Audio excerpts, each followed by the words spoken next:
All right, so the purpose of this lab is to learn how to provide a rough estimate of the population that live in areas that are being exposed to air pollution using GIS. In other words, we would like to see how many people live in areas that are being exposed to air pollution.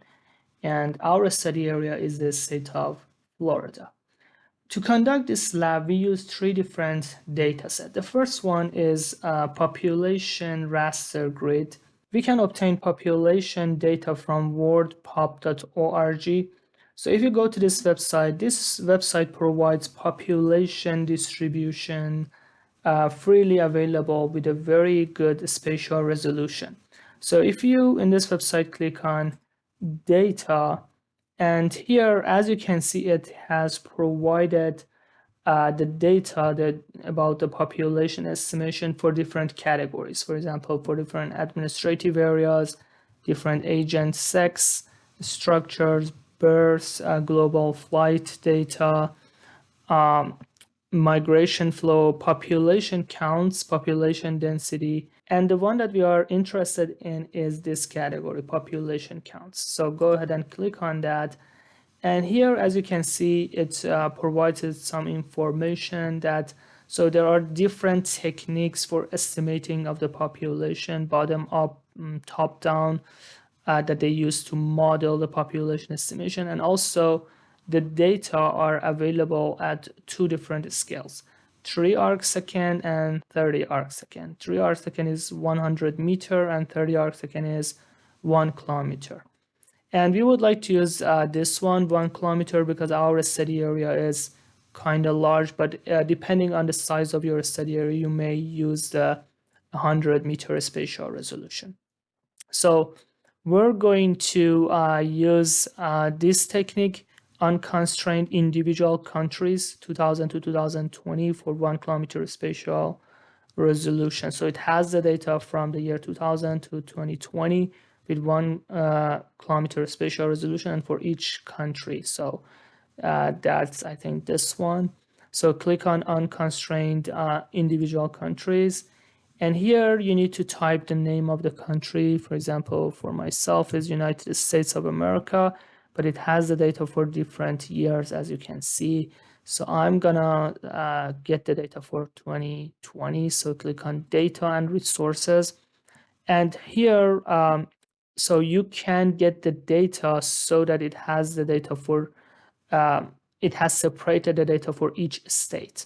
So if you click on this one, so we will have the data for each state. We will have the population density with 1 kilometer spatial resolution for the year 2020 for each state, separated for each state. So as it is separated by each state, so we don't need to clip it later in GIS. So let me click on this one.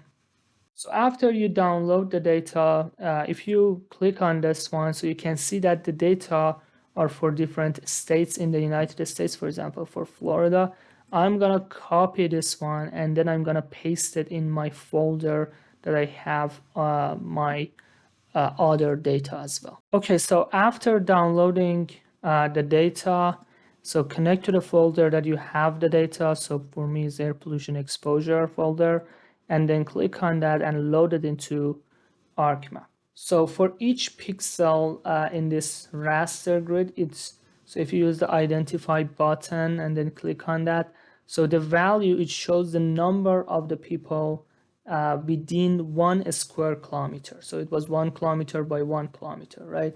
So if you, let me change the color ramp. So from red to blue, and then so the red shows the higher value, for example. So as we already expected, for example, for the Miami, for the Orlando, Tampa, Jacksonville, so these areas are highly populated areas and we have higher population information, and these and other areas the population are kind of lower compared to these areas. Okay, so 242 people live in this cell, which is 1 kilometer by 1 kilometer. And the population, the range of the values are between 0, so some cell in 1 kilometer square, 1 square kilometer, no one lives, and in the maximum values is 9,781 people in 1 kilometer, 1 square kilometer. Okay, so the next data is truck volume, and I obtained the data from ArcGIS website. So if you go to this website, hub.arcgis.com/dataset, and this URL, so this data shows the annual average daily truck volume along roadway in the state of Florida. If you want to see more detail, you can click on view full details about the data. But let's go back, and here you can click on download, and then you can download it as a shape file, and then after that extract it and load it into the ArcGIS. So I already have downloaded and I extracted it, and then I pasted it in the air pollution exposure folder. So let me click on truck volume TDA and then load it into ArcMap. So if you right click on the truck volume and open attribute table, so this data contains over 20,000 road segments. And so the data are for the year 2020. So if you scroll down, all of the road segment are for the year 2020. And then some characteristics associated with each road segment, but the field that we are interested in is truck AADT, which simply shows how busy a road is, and it stands for average annual daily truck volume. Okay, so we're going to use this field for our calculations. All right, so the next data is toxic release inventories that I obtained the data from EPA, Environmental Protection Agency. So if you go to this website, epa.gov/toxic release inventories, and then so they have provided the data since 1987 to present, and the data are in the CSV or comma separated value format. And the data also has the amount of chemicals that are being released in pounds for each toxic release inventories. Okay, so from this website, EPA toxic release inventories, if you scroll down, so you can see some information about the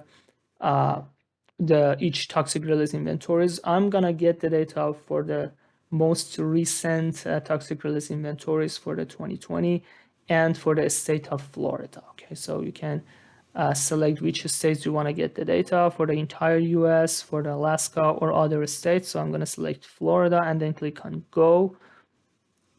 So here are the toxic release inventories. Click on show in folder. Now, if you open this CSV file, so you will notice that so for the year 2020, so toxic release inventories, I think we have almost 1,700, over 1,700 toxic release inventories in this state. So we have the city, the county name, the state, zip code.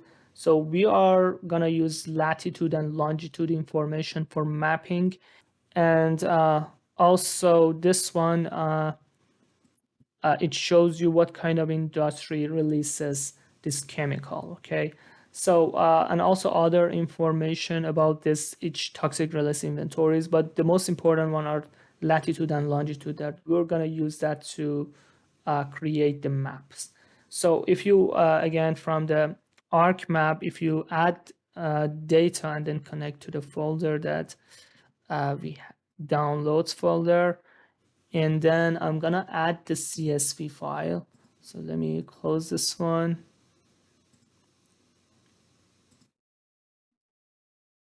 It has to be for a download folder, CSV, add data. So in order to represent, let me turn all layer off. To represent the location of the toxic release inventories, right click on that, on the CSV file, display XY. So your X field is gonna be longitude, which was, I think, this one, longitude, and then latitude, and then the coordinate system, it's automatically identified that geographic coordinate system WGS 1984, and then click OK, and then OK. So what happens is that if you right click on this, so you can see that an event file has been created. Right click on that, zoom to layer, it shows you the location of the toxic release inventory. So, but this file is an event file, which means that it's a temporary file. So we need to make it permanent. So if you right click on that and then data, export data. So I'm gonna save it in air pollution exposure folder as toxic release inventories underscore 2020 underscore Florida. And then okay, and 1731, the number of the toxic release inventories that we are looking for. So we don't need this file anymore. So we have the toxic release information, we have the truck volume, and also we have the population information. So we would like to estimate uh, how many people are being exposed to the toxic release inventories, and also that they are residing close to the roads. So for the toxic release inventories, we're gonna take a conservative approach, and we wanna see how many people live in and half a mile, which is 802 meters from the toxic release inventory. So we're gonna see how many people live in areas with very high level of exposure to the toxic release inventories. But for the truck volume, it is kind of complicated. So for the truck volume, if you let me show you. If you look at this article, near roadway air quality, and according to this article, almost all pollutants decay to background by 160 to 570 meters from the edge of the roads. Okay, so according to this formula, the buffer that we're going to create is 160, which is the minimum distance from edge of the road, plus, so this value is a normalized truck AADT minus minimum divided maximum AADT minus minimum AADT. So we're going to calculate this one and then multiply it by 570 minus 160, which was the maximum distance from the edge of the road to minimum distance from the edge of the road. So for the roads with high value of the truck AADT, the buffer distance is going to be larger. And for the lower values of the truck AADT, the buffer distance is going to be smaller. So in ArcMap, right click on the truck volume AADT, open attribute table. For truck AADT, if you right click on that and then look at the statistics, so the minimum value is 0, the maximum value is 43,263. So let me write it down, 43,263 and 0. So I'm going to apply the formula that we just talked about that to represent the buffer distance. So I'm gonna, first of all, let me create a new field. I'm gonna call this buff underscore dist as a float number because it can be a decimal value. And then, so this is the buff dist, and I'm gonna apply this formula. So right click on that field calculator, and so the buff dist is gonna be 160 according to the formula, plus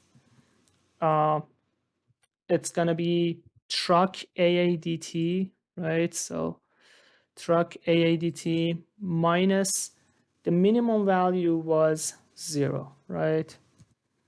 And then divided by, or you can use this panel keyboard, divided by the value was the maximum minus minimum. The maximum value was 43263 minus 0, which is the same value. And then I'm going to multiply this value by, so this one, I'm going to multiply the entire calculation for the numerator divided by denominator by the difference of the distance from the edge of the road, which was 570 minus 160. So let me double check. So truck AIDT minus 0 divided by maximum minus 0 multiplied by this one plus 160. So if you apply this formula, so as you can see, so the buffer distance is between 160 for the lower value of the truck AADT. So let me compare this with the truck AADT.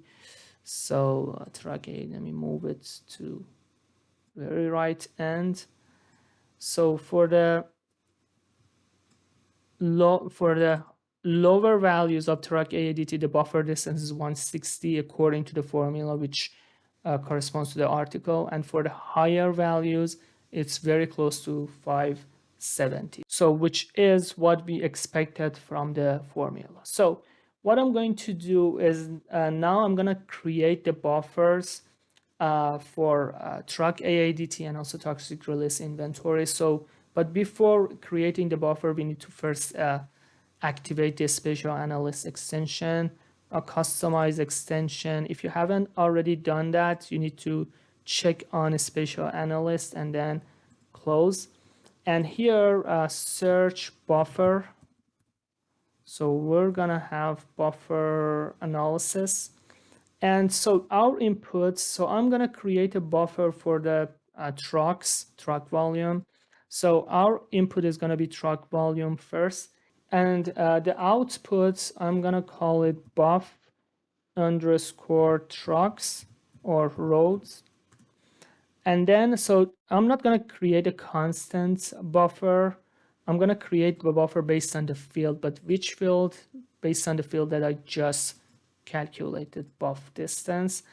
And another thing is that I'm gonna dissolve, which means that I'm gonna merge all of the buffers together into a single feature. So click dissolve all, and then let me check everything is okay. Yes, and then click OK. All right, so this process may take a couple of minutes for running, but after running this process, so let me uncheck the TRIs and also this population information.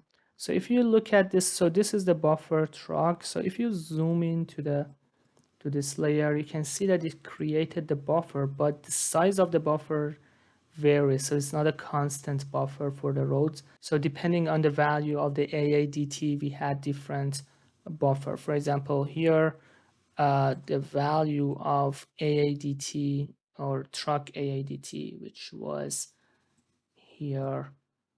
So the higher value of the truck AADT, for example, double click on that. So it takes me to that specific road segment. And then close this one. So for example, for this road segment with the highest value of the truck AADT, so if you look at the buffer that it created around it, it is a very large buffer compared to the other buffer. So if you, for example, use the ruler from here and then based on the distance meter, so you can measure that. So the distance buffer is 560 something, is almost the maximum distance of the buffer that we expect. But for the other road segment, it's going to be a smaller value for the buffer.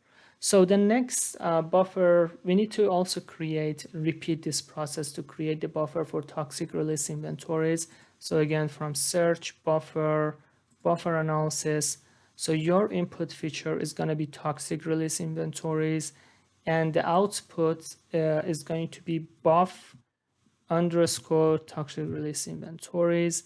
And here is going to be based on a constant value. So it's going to be half a mile or 802 meters. So to be consistent with this one, which was based on the meters, I'm going to use the meter unit. And then again, dissolve type all. And what else? Click on OK. So as you can see, for each of these toxic release inventories, so here are the toxic release inventories, created a buffer half a mile around it. And when they intersect, they merge them. And then, so it is only, so sorry, this one, buff TRI, it is just one single feature because we merged them, we dissolved them. So if you, for example, again, measure the distance, it's going to be like 80 something, 802. So I didn't click exactly on the location, but it's going to be like 802 meters from the toxic release inventories.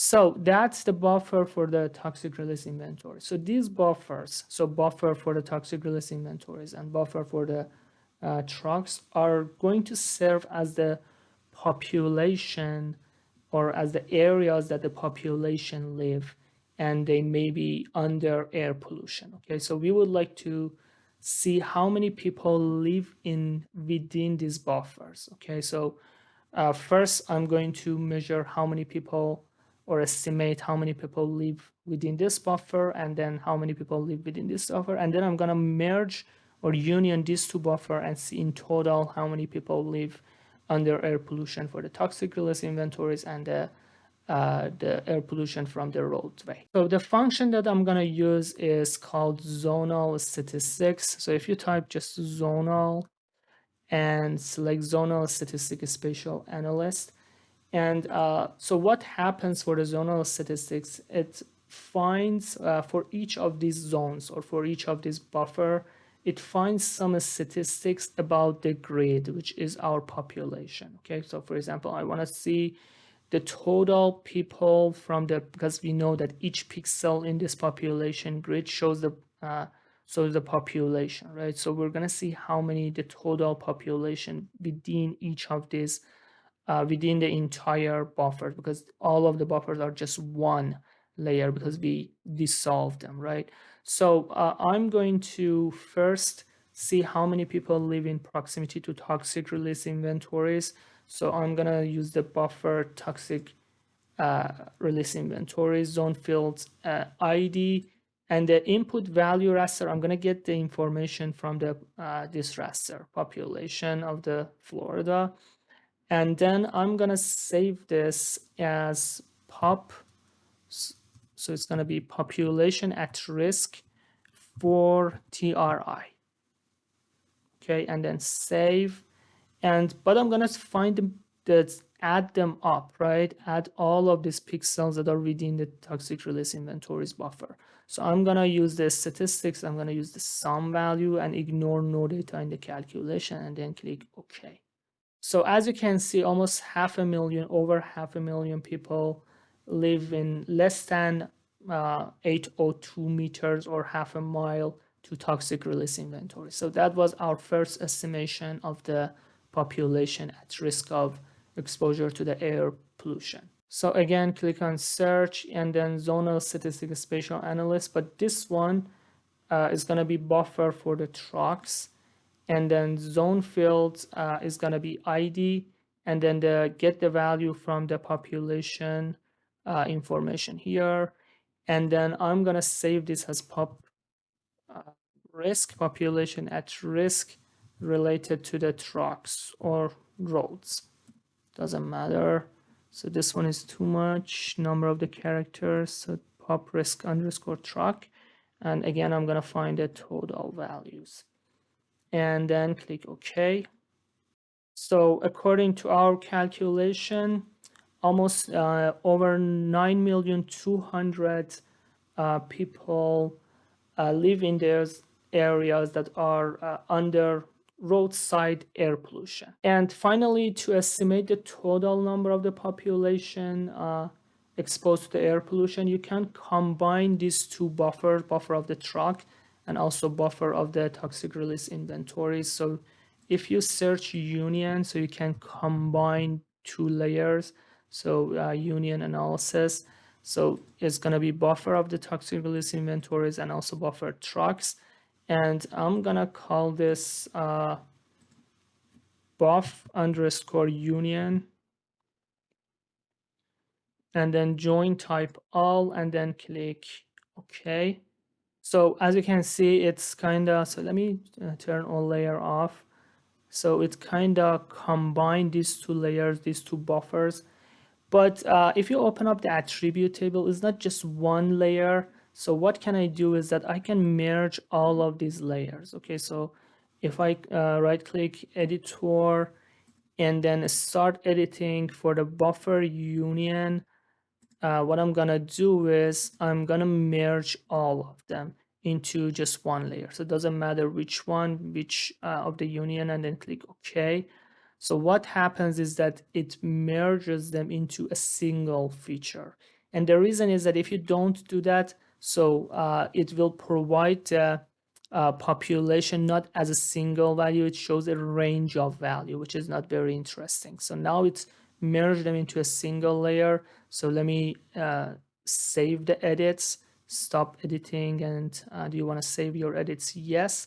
So now I'm gonna create a buffer for this union. So if you sum these two buffers for the 3RI and also tracks uh, the population for these two, it's not going to be the population asterisk for the union. So this union is more accurate if you want to sum them, because here if you sum them, it's like for these areas, it counts for the roads and also for the toxic release inventory. So this one is going to be more accurate if you want to find the total population. So if you again, so we have this layer. So again, we need to use the zonal statistics spatial analyst. So your zone field is going to be your buff union. And then it's going to be based on the FID. So let me check buff union based on the FID,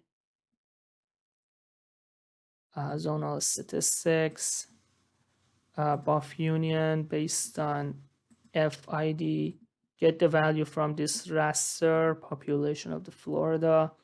And the output is going to be pop risk but total, okay, which means that for both toxic release inventories and trucks, and then sum of the values of the pixels, and then ignore no data and then click OK. So the sum is not gonna be like 9,700,000. It's gonna be less than that. That's what I expect.